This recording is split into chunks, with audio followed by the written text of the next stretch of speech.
I've been wanting to make this video for a while, but I have sandy soil at my house, and so I've had to wait until an opportunity presented itself for me to go to my mother's house to film this. This is pure clay soil to the point where I have a pickaxe with me that I'm going to be digging the holes with because it is straight up clay.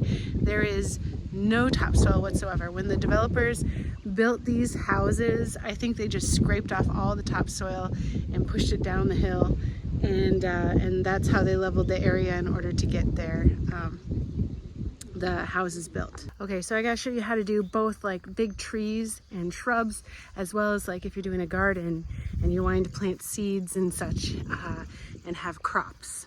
Okay, so this is what we're doing. First things first is she spray painted the areas where she wanted me to dig the holes, and I'm gonna do that. So I gotta get my pickaxe out and my shovel. We are going to wet the soil first, and that will loosen it up a little bit so that we can dig into it easier and have a little bit of a nicer time planting. We've had this kind of going for a little while into the ground here, and now I'm gonna start digging.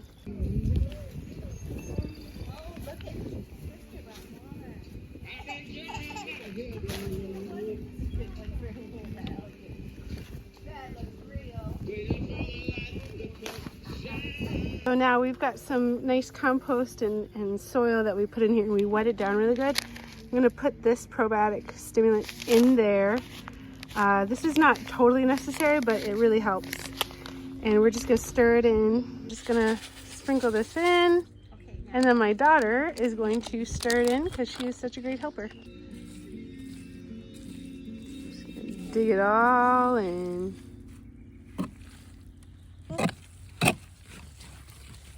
Woohoo, you go girl. Okay, so there we go. We put some more water in there. I dug around the size of this pot. Now I'm going to dig around the edge a little bit more to widen up the hole just a little bit. See how well this water is draining. This is pure clay. Okay, so this is full, and that's okay. What we're going to do is we're going to empty this pot, put this in here. This is about 4 inches wider now, which is really all you need when you're doing a big pot or shrub. Everybody goes overboard, but you really only need about that. But this is empty except for the water. We're gonna dump this in, and then I'll show you what we do next. This is how clay the soil is. My daughter's actually making a clay sculpture from stuff we dug up. This is good. This will eventually drain. It's going to take a little while, but I got this down, and it's about level with the grass, but we don't want it exactly level. It's a little bit taller, just a little bit.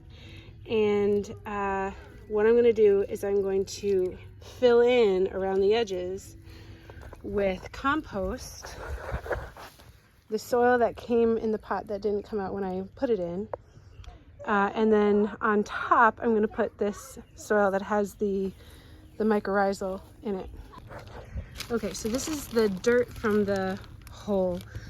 All the stuff with the grass on it is right there, but this is like the clay from there. I'm going to put this compost in with it, and we're going to mix it together, and that's what we're going to put into the hole around it. Okay, so one of the problems with clay soil is that it doesn't drain, and so it compacts and it makes like a clay bowl basically if you're burying stuff and planting things into the ground. So the way that we can really fix this is by building up the soil in a good way so that it becomes more like compost rather than clay. Now, a lot of people, what they think is they're going to put sand in there and it's going to make it more porous. But when you put sand and clay together, that's when you make concrete. And that's not what we want to do here. So don't make the mistake of putting sand in here. It's really important that we just add nutrients and compostable things. And so we want organic matter going into these holes, and then you don't have to worry about this. I mean, the hose isn't on. You can see there's zero drainage. And so that's the real problem with clay soil, is that we're trying to fix the drainage. So we've got to add organic matter And by digging about 4 inches around the plant, we can really do that well. And then there's some other steps, and just stick with me and I'll keep showing you. We have mixed in that compost and manure in with the clay here. And remember, the thing is, we're trying to add organic material to the soil. So that's what we're doing here. Every place where there's organic material, it'll drain well. And we're going to put this around the edges. And the reason why we mix the clay in is just to stretch it out a little bit. Clay is not bad in soil as long as there is still organic matter in it. We're gonna take this out and we're going to put it on in the rings around the plants that we've dug already. When soil is this wet, you definitely don't want to be compacting it more. So as we're gathering this soil up and putting it in, I'm just kind of dumping it in and then just like wiggling my fingers over it like this. I'm not going to push down because of how wet it is. But I do want to just make sure that I'm jiggling it enough so that we don't have any air pockets. And that's the main thing, really wanting no air pockets. Okay, now I'm going to take the shovel and I'm going to get some of this really good stuff and I'm going to put it around the top and have like the top inch or two be the really, really good soil with the mycorrhizal in it. And then that will kind of soak in. And we still got more things that we're going to do though, so stick around.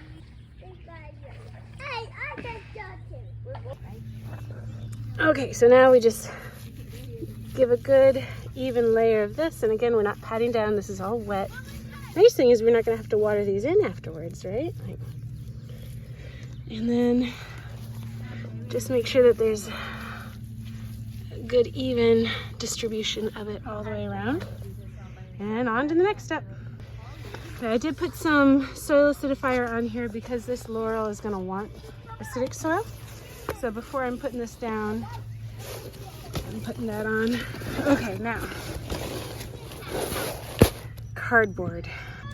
Okay, I put cardboard all the way around this, not up against the base though. If you see, this is still the soil from the pot, so I'm not worried about weeds too much right there. I'm gonna put this cardboard down right there and surround it so that we can kind of compost the grass and any weeds that might grow up underneath of it. Okay, so now we got the compost under the cardboard on top, and then we've got mulch on top. Now, this is just one, and I'll show you what it looks like at the end with all of them. This is kind of our setup right here. We've got a maple and some magnolias and some laurel and some, and these are blue point junipers back here. And so we're gonna get this all put together and I'll show you what it looks like. The reason why we really want the mulch on there is not just to hold in the moisture, not just to keep back the weeds, but this cardboard is going to compost, and then the mulch is going to compost in as well, and that's going to build up the organic matter in the clay soil, and that's going to make it look really good and feed the soil enough so that she doesn't have to worry about her clay soil compacting so much and hurting her plants. Let me show you something that we planted about 5 years ago in this soil, so I can show you before and after so you can kind of see that the proof is in the pudding. Okay, so look at, we've got a couple of fruit trees growing over here. One's brand new this year, but this one is a pluary and it's looking gorgeous. And pluaries are not going to love clay soil, but we did this exact method with everything here. We put down cardboard, we put down the soil, we put down everywhere that there's a plant. We did exactly what we're doing right now. And this whole thing, it was all grass. It was all grass. And just look at how well everything's looking. These haven't started blooming yet. This is still mid-April, early April, and so it's not everything is woken up yet. But I mean, we've even got lavender growing in this clay soil, which is fantastic. So one might even say phenomenal because it's phenomenal lavender. Look, we've got blueberries, hydrangeas, we got this really beautiful fig, and roses, irises. I mean, it's really, really doing well. So this is exactly what we did before, and so you can see how well everything's doing. And now when I dig in the soil in those garden beds, it's just like butter. It's so beautiful, and it's really rehabilitated the soil around her plants by doing it this way. And she gets to have this beautiful garden that they weren't able to have, the previous owners weren't able to have here because they didn't do this method. We are so close to being done. This is fantastic. And just want to show you, we're not getting right up against the bases with this cardboard. Thank God for the help of my daughters, but we got it done. Okay, so it's a thick layer of mulch there.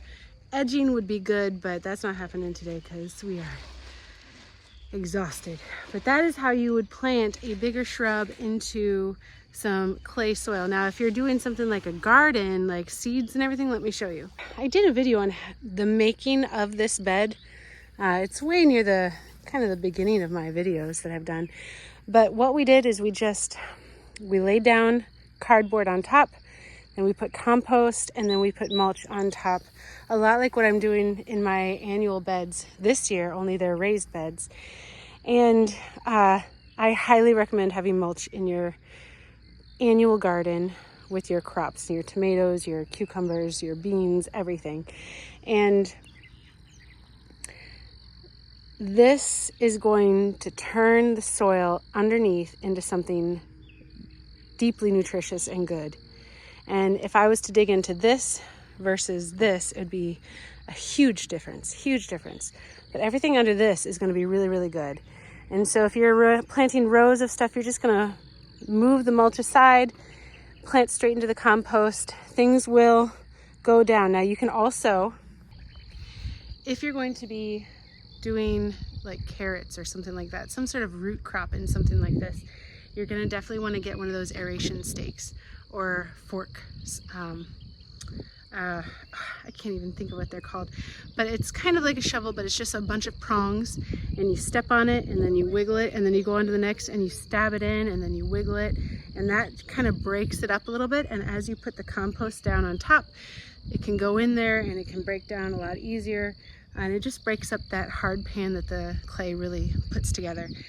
And so this is exactly how I would do my garden beds if I was doing, and how I am doing my garden beds, although I don't have clay at my home for a regular production garden for flowers and for vegetables. So it's the same premise, and putting in amendments is great, but it's not totally necessary. If you're just growing vegetables, you are going to want to put that cardboard thick layer, put the compost down, and the thicker of a layer of compost that you can put down, the better. But if you can only do 1 or 2 inches, that's better than nothing. And then you put the mulch on top, and that's how you plant into clay soil. And year after year, if you keep continuing to do that, you just add another layer of compost, another layer of mulch. If you can't afford the compost, just keep adding more mulch every year. That stuff is going to break down. You're going to end up having this rich, loamy, nutritious soil. It's going to take a few years to really build up the really good gold stuff, but it will be plantable this year if you do this, and it will be better year after year. Okay, so that's it, guys. If you have any tips or pointers, let me know. Definitely put your experiences in the comments. That would be helpful to everybody who's looking at this video. This is how I do it, and how I've found a lot of success, and how I've seen a progression into beautiful, beautiful soil where it was just disgusting before and horrible and awful. So give it a like, subscribe, all those things. Thank you so much. Have a wonderful day and stay blessed.